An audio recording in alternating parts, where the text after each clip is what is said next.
hard work never goes unnoticed. If you're working every day, of course it's going to work out. Once you work every day, you put your mind to it, you have a strong mind and know that you're going to do it. Like I said, you have to manifest, you have to believe that it's going to happen. And yeah, the sky's the limit. Welcome back to another episode of Founders Club. I'm your host, Dez DeCosta, and today joining me is Sededra Arthur, the brilliant mind behind Addabang Xtensions. Sededra started her business at just 16 years old in 2017, and through her hard work and determination, has grown it into a nationwide brand. We're diving into how she built her empire from the ground up and the strategies that have made her business a success. Keep listening for more. Welcome back to another episode of Founders Club. Today I'm speaking with Sededra Arthur. Sededra, welcome to the show. Hi, thanks so much for inviting me. Absolutely. Congratulations on your win on 60-Day Hustle. So how do you feel? I feel amazing. I'm thankful. I'm just excited to, show people my personality and my business and the journey. Absolutely. We're going to dive deeper into all of that today. So tell us, how did you get started as an entrepreneur? Yes. So at the age of 16, I was in high school at the time, and I told my mother that I wanted to start a hair extensions company because it made me feel confident, it made me feel beautiful. I was always in the hair. I was always in the mirror doing my hair. And I was like, wow, like I look good. I feel good. Like this is it. So I told my mom, I'm like, hey, I want to start selling hair extensions. And at first, I thought she was going to say no because she was a single parent and she was working her 9 to 5, and I didn't think she was going to give me any money to start. But she ended up saying yes, like I will invest my whole income tax check into your business. And I was like, what? Oh my God, she's for real. So that's how I started my business. Wow. So we started in the basement of my mom's home, and we managed to expand from there. That's a wonderful beginning. I love to hear just very grassroots beginnings of, not knowing if it's going to work or not, overcoming all of these challenges. Now, was this your first business venture? Yes, ma'am. This is my Wow. first. Never thought about business. Actually, this is a little TT. I Mhm. actually was going to school for RN, and then Okay. my whole life completely changed. I was like, oh my God, I'm an entrepreneur now. Like, what is going on? Yeah. Never thought that I would be an entrepreneur. And you truly followed your interests and your passions, it sounds like, and you landed on this wonderful company called Addabang, and which you are now the founder of. And so tell me again, how long ago did you start Addabang? Yes, so I started Addabang Extensions I started Addabang Extensions in 2017. So I Okay. was 16 at the time. Mm-hmm. God, 16. Wow. That's Yeah. an amazing age to start. So let's dive deeper into that, into all of the inner workings of your business. You already mentioned where the idea for your company came from, and that was from your experience, just loving how, passionate you were about this industry. How Mhm. did you generate revenue in the beginning? What was your business model in the very beginning? Well, at the very beginning, when I started my business, I didn't have a blueprint. I didn't have a mentor. So I think I was just going by faith and just trying different things to see what would stick. We were mobile delivering hair to people around Atlanta, Georgia. So I was in school at the time, and I would promote my business on my Instagram page. Just connecting with other like fellow teenagers. I was 16, so I had other friends in high school, and then they had friends, and then the other people had friends. So it started by word of mouth, and my mom would deliver hair to different high schools. We would go meet up to people at the mall on the weekends, and it just started growing from there. And I was like, wow, this is bigger than just a neighborhood business. This is worldwide. So I ended up, starting my website, and then it just started taking off from there. Fantastic. So it really did start door to door or with Yes, referrals and folks that you had in your network, and then you expanded into online sales. Okay, yes. great. And what is your website? Our website is www.addabangextensions.com. Beautiful.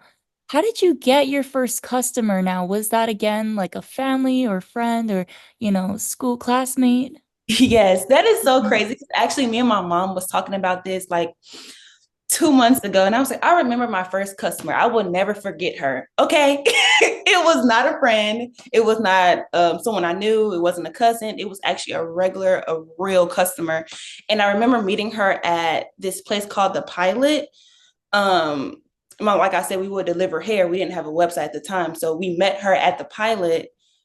And yeah, I gave her the hair extensions. We exchanged. She paid online through Square. And yeah, I remember she posted it. She was like, "Hi, I love this hair so much." And she reposted it, and I tagged it. I posted it on my Addabang page. And yeah, that was my first customer. Like, she wasn't a friend, a sister, a cousin. She was someone who just genuinely wanted to try the hair for herself. That must have been an amazing feeling getting a customer that you didn't know already in your inner circle, because that means that whatever you were doing marketing wise was working. So I guess that's something we'll dive deeper into a little later on in this conversation as well. How long did it take for you to start making money in this business? From the time it was incepted to the time you met and sold your product to this first customer, how long did it take roughly? Mm, okay, so I don't want to lie because it's been a long time ago. 2017 was a while, but I would say I think I began to gain traction around, well, I got my first customer like week one. And I was like, okay, cool. Like, this is it. I was super excited. I'm like, oh, I'm a millionaire now. I got $180. And I believe around probably 2.5 months, I started gaining more traction. People started promoting me, not even influencers, just regular people who love the business, how we started. And I feel like the main point that connected me with the customer was just being real about the journey and how we started the business, which was with my mom income tax check. Right. No, that's very memorable because it's a gamble almost. Yes, You don't yes. know how it's gonna go. But the fact that she had that faith in you and where you're at today with this business just shows, and it gives the story of how it all started so much more power. When you were starting out, was there ever a time you doubted it would work? And if so, how did you handle that? I think as entrepreneurs, we always doubt like what will happen. You just have to take that risk, right? And you never know what's going to happen on the other side. But if you don't take it, then you never know what's going to happen. Like, that's the crazy thing when people ask me about like, well, how did you take it? Like, you literally just have to do it. And if it don't work, it just don't work. At least you knew it didn't work. And for me, I feel like often, even with business, you never know what's going to happen. So that happened like when I first started my business, not knowing what was going to happen. And there were a lot of times where I did not know when the next paycheck was going to come in, because things can be rocky at one point, and then the next time you making thousands of dollars. In one week, it's like, okay, it's $100. So it's always a sticky thing when it comes down to entrepreneurship. And how I get through that, just praying and constantly like just keep going, keep going, keep going, not giving up about, my business. Cause I started this when I was young. So it's like, this is my baby. I don't want to give up on it. I love that you brought faith into the conversation as well, being how you overcome your negative thoughts or, doubts as well. I think that's an amazing thing to have and to be able to fall back on. What does your typical day look like and how do you make it productive? I start off with a to-do list at nighttime so that when I wake up, I already know what I'm going to do. Because when I wake up, sometimes my brain is clogged from working all night long. I'm a night owl. So I wake up, have my to-do list together, go ahead and eat my breakfast, create content. I am a content banista, okay? Like I am so good with creating content for my business. And yeah, I just go from there, create content, go to my, because I have a store location as well. I know we didn't get all the way into that yet, but I actually opened that in 2019. But yeah, so I go there, do some work, talk to my sales associate. We try to figure out what ways we can make Addabang bigger than what it is. We talk with customers on the phone on a daily, just every day, just trying to improve Addabang, making sure that people know who Addabang is, because there are billions of people in the world who does not know what Addabang is or stand for. That's fantastic. I had no idea you had a brick and mortar as well. And you mentioned you opened that in 2019? Yes. So after I graduated high school, which was in 2019, I also got my cosmetology license because I wanted to learn more about hair extensions and I wanted to be an expert in that field. So I'm like, okay, let me go to school, trade school. So as I was in high school, I also was in cosmetology school as well. So I graduated both high school and cosmetology school in 2019. And then after that, I got my storefront in October of that year. Amazing. Congratulations on that. And that, again, is just another example of how you, as an entrepreneur, one that was younger, you started younger at the time, took Mhm. an idea and brought it to fruition and just kept building and building and compounding on your wins. So, Right. from that, I want to know, what is your process to bringing your ideas to life? Do you have some kind of process in your mind, or what's your usual way to go about bringing your ideas to life? Mhm. That's a great question. For me, I love when things come naturally. If it's not natural, I don't want it. Like I need the naturalest thing as possible because your audience can feed off that and they know when you're genuine or not. And I want to come off as genuine as possible. So there's times all the time when I don't have it together, right? And when I do, I just journal how I want to start something. I could be in the shower and I'm like, oh my God, I need to get out because I have an idea. So I will literally get out the shower, go in my notes, write it down so I don't forget it.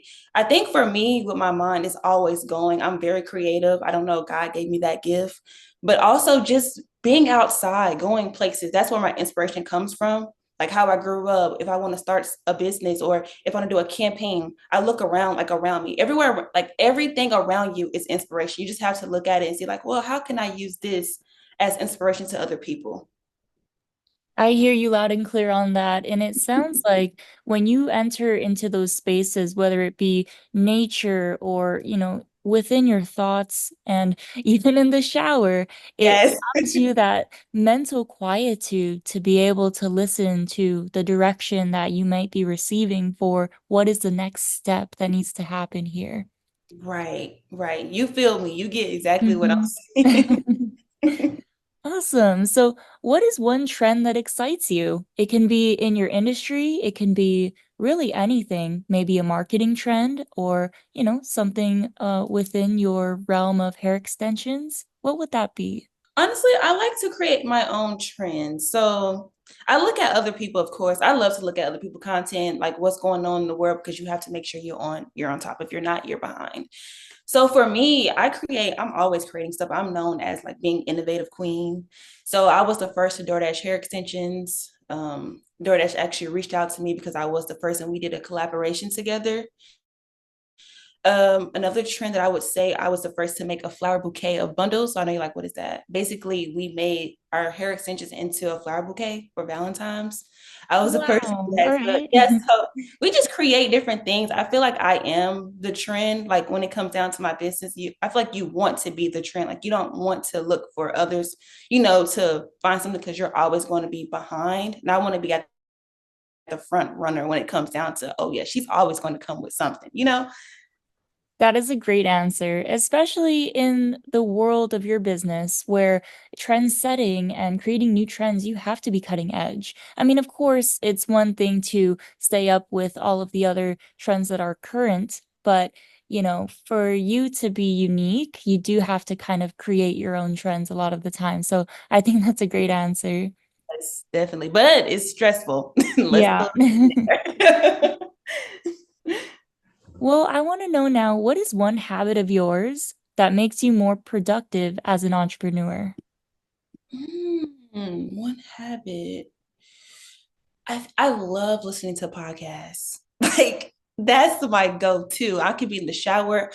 If you look on the show on 60 Day Hustle, you will see that I always have my AirPods in because I'm always listening to something. At this point, AirPods should sponsor me because I always have my AirPods in. I'm always listening to a podcast, whether it's entrepreneurship, what is about mental growth, help challenge me and become a better person. Like that's why. So, what advice would you give your younger self? Always be courageous, like never give up. As a kid, I feel like we take on the most challenges because we're fearless. Like little kids are so fearless. Like my little brother, he can do the most craziest things, backflips, front flips. I'm like, you are crazy. Me, I can't. But as a kid, I would just say that I'm proud of you for being courageous and stepping out on faith and not being scared. Be courageous, take risks as Yes, you've done, and as we can see the fruit of your labor come to fruition now. yes. Amazing. So, tell us something that's true that almost nobody agrees with you on. people need to be more authentic with their brands. I get the influencer thing is going on, it's really big, it's trending, but I feel like as a brand, really stick to your core customers, like fly them out, like take them on the brand trip instead of always using influencers. Like, yes, I get that's going to, expose your brand and get the exposure you need, but having those real customers that shop with you on the brand trip, imagine that. Imagine other real customers seeing your business and saying, oh, wow, they use real people. I think that's something that's going to become like the trend. Now I know when that becomes a trend, like they need to be talking about me because I said it first. I said it Right. first. As an entrepreneur, what is one thing you do over and over and recommend everyone else to do? I would say think positive. Like people can say like, oh, that's so cliche, but seriously, think positive because whatever you think, whatever you speak, that's going to be the outcome. So when I wake up, I'm like, I am a millionaire. I will be successful. I am happy today. I'm happy I woke up. Like just giving Yeah. yourself affirmations is really, it's so huge. Like imagine you waking up and being negative, like, oh, I don't have a sale today. Instead, you can flip that and say, I will get a sale today. Like it's the way, it's a perspective of how you showcase that. So I think just being positive, regardless of what's going on around you. Yeah, we determine how the outcomes of our thoughts affect the actions in our life. I truly do believe that. What is one marketing strategy other than referrals? Because I know you mentioned that, other Mm-hmm. than referrals that you're using that works really well to generate new business. Guerrilla marketing.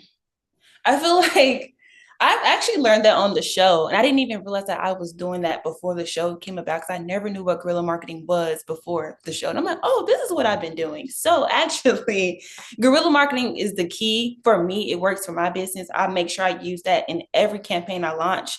You want to make the audience shocked. You want to get them like, oh my God, what is going on? You want to bring new people to your business because once you have those core customers and you bring those new customers in, those new customers want to know what your old customers are getting like, oh, I want to get in this, or I want to feel this way. I want to feel like I'm a part of the Addabang crew. So, just making sure you what am I trying to say? Just making sure you bring those new customers in to feel love. Like, I love guerrilla marketing. I do that all the time. That's like literally my top one secret that gets Addabang going. Beautiful. And now, for those who are listening who might not know exactly what guerrilla marketing is or means to you, like, could you explain in a very detailed way how you use guerrilla marketing? Yeah, so I will try to explain it the best way I can because even on the show, I was like, what is guerrilla marketing? Everyone on the show was like, what is guerrilla marketing? But for me, in my own content perspective, I would say just something that will shock your customer. Like example, the best way I can explain it is to explain how I did my campaign, a recent one. So I sell raw Cambodian extensions and I also sell virgin extensions, right? So I was like, well, how can I make this go big? Like, how can I make the audience go like, what the F is going on? So I decided to do a campaign which is called I Like It Raw. And I Like It Raw can mean many things, right? But in our perspective, it meant I like it raw, as in I like raw Cambodian hair extensions. So we had a poster on the street and it was a sign that says I like it raw. And everyone was like, oh my God, what is that? What does that mean? People were laughing and giggling. But when we posted it on social media, we had a lot of negative comments. And we had positive comments and we also had negative comments. And to me, that's what guerrilla marketing is, bringing negative and positive together because those negative people are going to make, the business, the views go up. And you also have the positive people who are like, no, like this is what this means. And then you have two people going back and forth about what's right, what's wrong. It's a little bit divisive, when people get triggered almost in a way, but Yes. it garners attention. That's exactly what you wanted to happen. And whether it was negative or positive, it started a conversation around your product and your brand. And what Exactly. more could you ask for, you know? Exactly. Actually, they're still arguing in my comments right now. Oh my God, y'all, it's just a campaign. Yeah. No, keep them talking. Keep them talking. Well, what is the toughest decision you've had to make in the last few months? Even in entrepreneurship, I feel like everything, literally everything is a tough decision when when you're doing, example, when I did a campaign launch, like I just told you, then I also had to rebrand my website. I think that was the hardest decision for me at that time because you want to make sure that you're pleasing your customers. You don't know what they may like. You don't know if they're going to like the new website. You don't know if it's going to be easy accessible for them.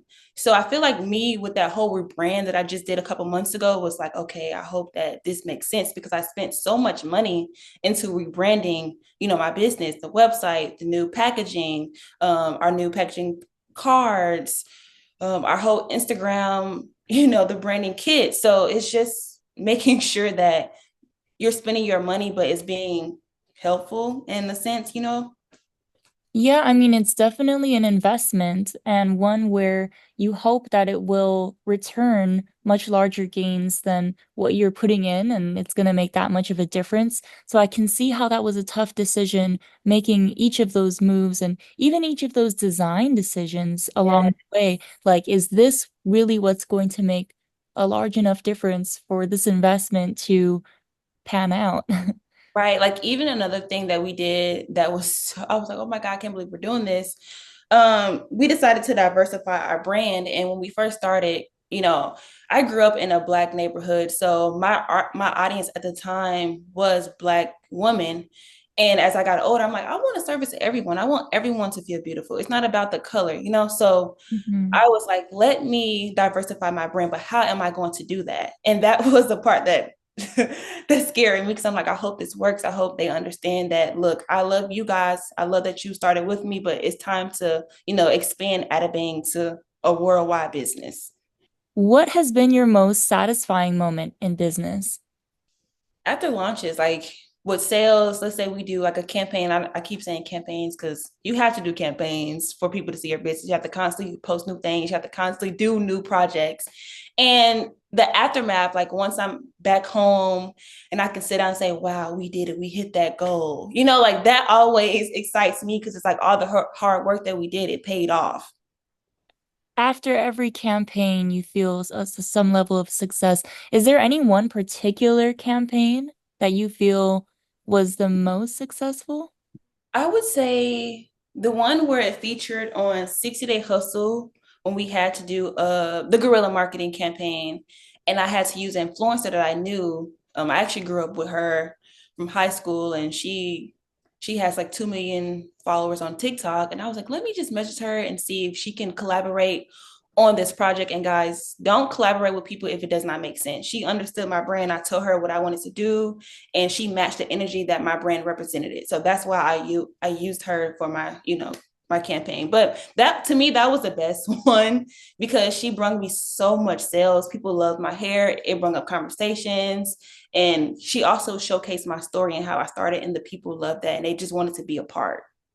That's amazing. It sounds like there was even a deeper level of genuine connection in how you folks were able to present the brand, in Yeah. that you folks already knew each other Yeah. and you guys went to school together. You guys knew, had a similar upbringing, I would assume, in the same area. So you were able to just present the brand in a very genuine way in that aspect. Yes, ma'am. We sure did.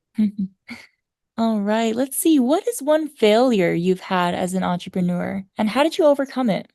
For me, I always feel it. Like if something's going on, if I didn't hit that goal, or if I expected something to go viral and it did not, or I didn't hit the sale, or I had to close something, just in general, I would say just feel that moment, understand it, and say, okay, I am feeling this way. Why?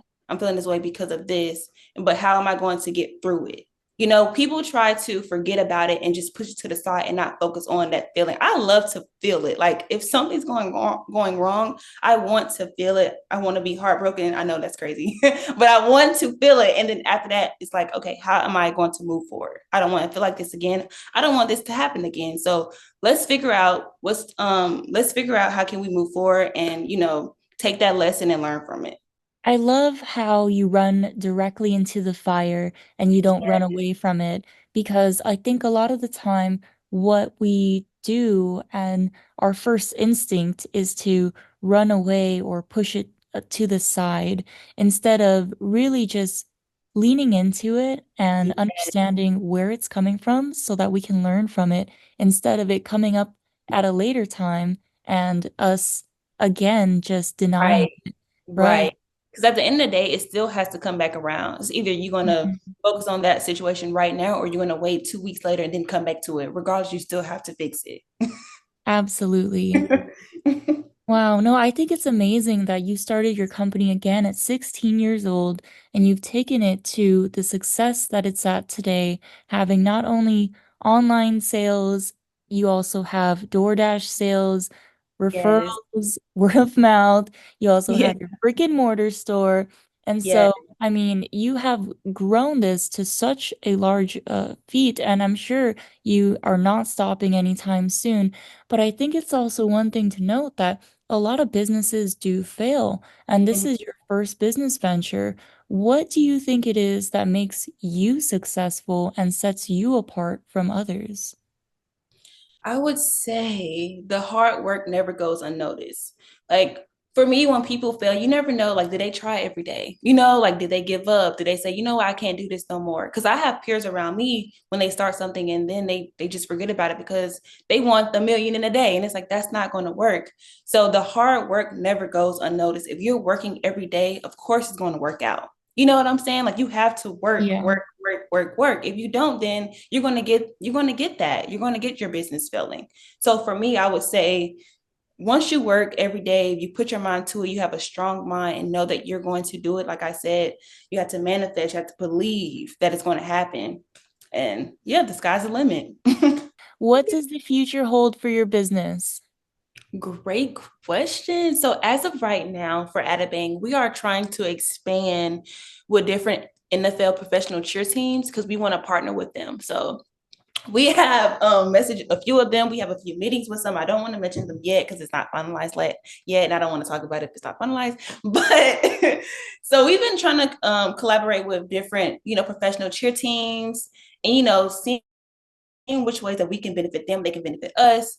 And yeah, that's really where I'm trying to take Addabang at right now. And also, we're trying to expand our product line. We're trying to offer dry shampoo, also hair perfume, and just spinning to different extensions as far as like colors, eye tips, K tips. So that's where we're headed now. So much to look forward to. It looks like you have a lot of plans for partnership opportunities, new products, lot to Yeah. look forward to again. Fantastic, Sededra. It's been such a pleasure talking with you today, learning about everything that you have going on and your story and how you got started. I just want to say thank you so much for your time. We have now come to the end of the interview. You have been amazing, and thank you a million. Thank you so much.